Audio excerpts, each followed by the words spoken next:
Welkom by Agra Draadloos Direk. Alles wat saak maak in die landboubedryf met trots aangebied deur Agra. Agra, a better life.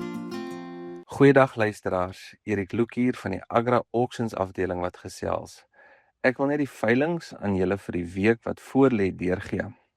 Dinsdag, die 31ste Maart, het ons 3 kommersiële veilinge wat plaasvind om 10:00 die oggend. Ons het 'n veiling onder in Aruap, ons het 'n veiling in Leonardville, daar by die Boerevereniging Veilingskrale, en dan ook 'n veiling op Okahanya.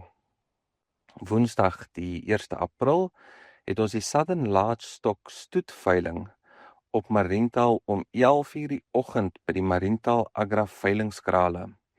Op hierdie veiling gaan daar 25 Bonsmara bulle, 2 Sussex bulle en 1 Brahmaanbul aangebied word.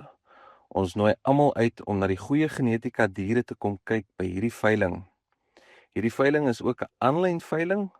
Kopers is welkom om aanlyn te registreer en te koop, indien hulle nie die veiling self kan bywoon nie.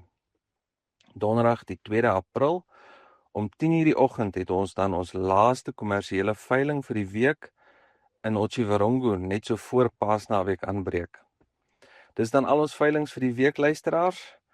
Ek wens vir almal 'n mooi week en 'n geseënde Paasfees toe. Wees veilig tot ons weer gesels. Totsiens. Dit was Agra Draadloos Direk vir hierdie week. Skakel weer in vir nog insigte en nuus. Met trots aangebied deur Agra. Agra, a better life.